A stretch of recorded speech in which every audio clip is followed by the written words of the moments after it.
Even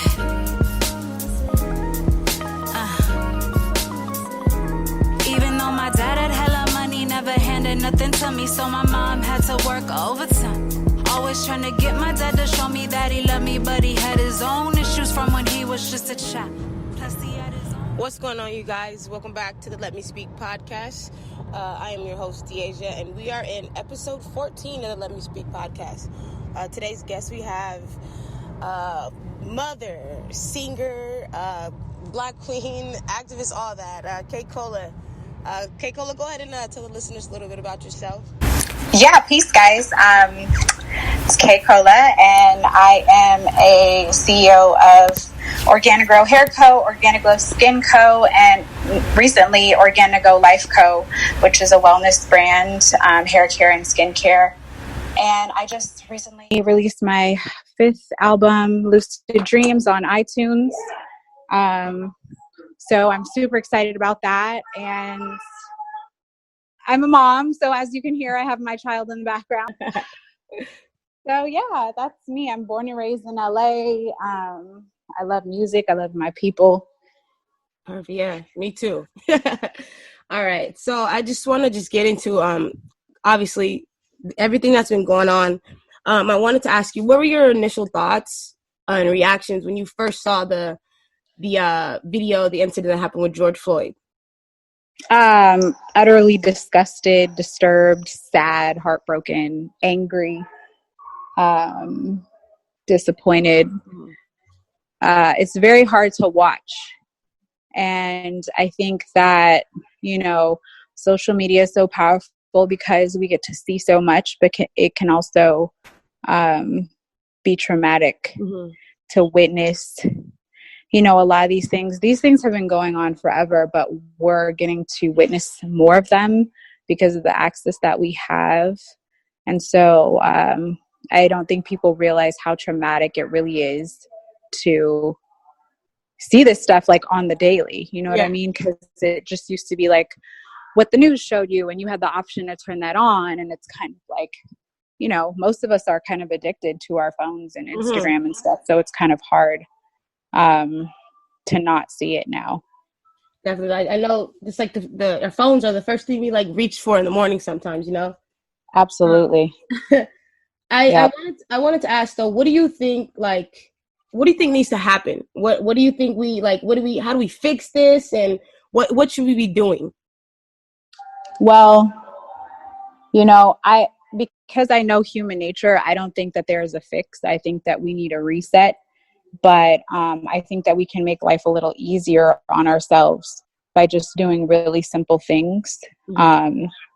And some of those things are, I always talk about financial freedom and education. I think it's really important that, our people can afford lawyers and we can afford to fight back these injustices, because a lot of people are in jail right now simply because they were stuck with a public defender who didn't really give a crap about them. And they didn't have a lot of options. I think, again, the social media thing, raising awareness, I think getting people to talk about it, but it's also a double-edged sword because you see this thing happening that's very logical, that makes sense, but this person doesn't have even the intellectual capacity to understand what's going on or have any type of empathy. I think a lot of us need to focus on our mental health. I think we've been focused on the wrong things, and we need to focus on getting our minds right, because people are ill. Truly. Yeah. I mean, racism is an illness. It's really sickening. And, it just, all of this stuff that's happening goes to show how mentally ill people are. And I 1,000%, agree with that. I always feel that, I always say that I feel mental illness is not talked about enough amongst the Black community. I feel like a lot of times, like you said, we need to focus on the fact that mental illness exists and it is out there. Yeah. I think that comes though from, the OGs are right. They were, and you know what? It's not their fault, because honestly, during that time, you were not allowed to. You were not allowed to express, your feelings. You had to suck it up. You had to keep going because it was so bad outside. It's like, how dare you be sad about this? You know what I mean? So, you know, I think there's a movement happening to where we are opening up to the idea of things like therapy and, you know, group therapies, meditation, yoga, all that stuff. Yeah, I agree. I feel like I have been seeing a lot of my Black male friends. I feel like I've been seeing them talk more about getting therapy and help, you know. Yep. You being a mom you have a son. I know you have, if I'm not mistaken, 2 daughters and a son, right? Absolutely, yes. Okay. So how do you feel, though, raising like a Black king in this world with everything going on? How do you feel? I feel that it is a blessing. I feel that it is challenging. Yes. Our youth are very interesting now because I don't know, like when I grew up, like I know that kids, you know, we care about different things as kids, right? Like we're not so much into, but when I grew up, I did care about Black history and I did care about like my grades. Like I wasn't, and again, I didn't have Instagram. We did have AOL Instant Messenger, and you know, on the Sidekick, you could hit people up, or your BlackBerry. But I feel like kids are so distracted by social media. That's all they care about is like the likes, you know, Roblox. Yeah, Roblox and TikTok, and I'm like, oh my God. So it's very hard to try and get I showed my son yesterday a video of these Black men. I believe I was told they were in Memphis and they're the Hebrew Israelites, and it was about like 400 or 500 of them, and it was so powerful to see them, you know, together and standing up. And I showed that to him, and I try to show him, you know, documentaries about Malcolm X, him and both of my daughters. And I have him reading a book about Malcolm X, but kids don't like to read nowadays. So it's very challenging, you know, but they see it though. They know what's going on. They see what's happening. How old is he? He's 13. Do you ever feel afraid though with him, like, you know, just once he gets older, just walking outside with, you know, how I feel like they are targeting our Black men? Does that ever worry? Well, you know, I do understand that there is light skin privilege, and my son is, you know, very light with light eyes. But I do know, you know, at the end of the day that they still see him as a Black man, but I do know that he will get treated differently because he is lighter.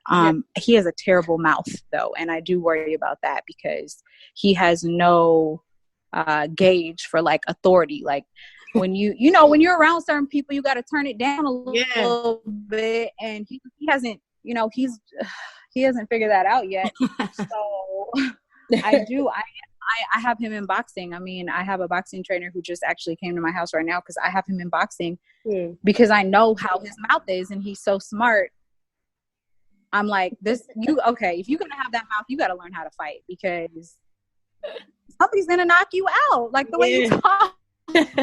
What's his zodiac sign? A Virgo, girl. Oh, he's a Virgo. Okay. Yeah, with a Leo daddy. So gosh, yeah. That explains it. Yeah. Yep. Big energy. I wanted to ask next. So I don't know if you saw how they're now changing the narrative with George Floyd, that he had fentanyl and he tested positive for fentanyl and meth, and now they're saying he tested positive for the coronavirus as well. How do you think this is gonna play out for his case? Man, they're gonna try and pull out every single thing they can to defame his name. I was waiting, but it does not take away. I mean, white people do coke and meth all the time. Like that doesn't mean that you deserve to die. Exactly. You know what I mean? Like you don't get to get murdered.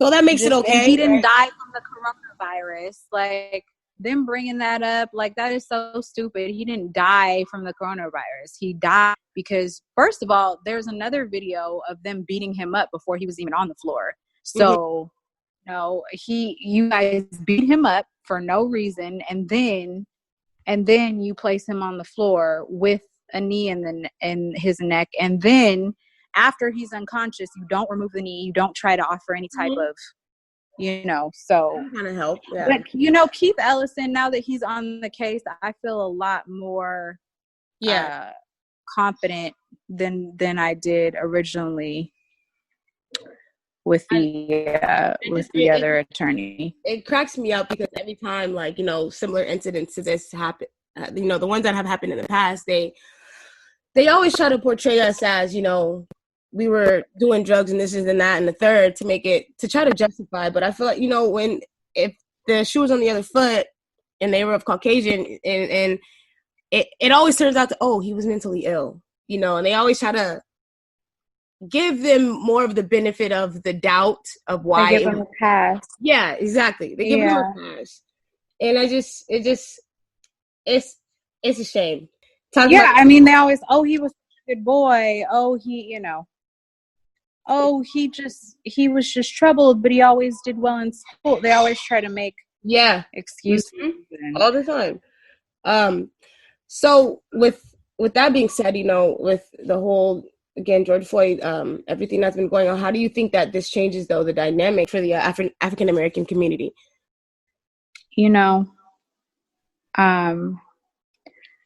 Our people are so interesting because we're very resilient.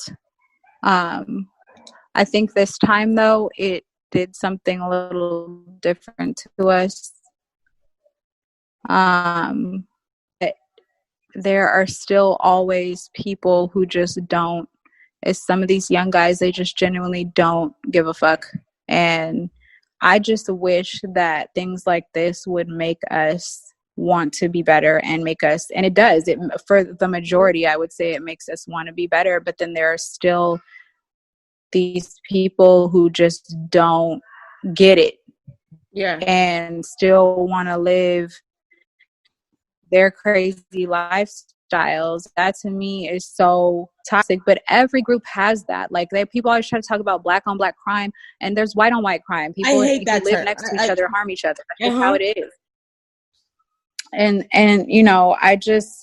I think, however, we are starting to realize that we can't just protest for a few months, care for a few months, and then move on.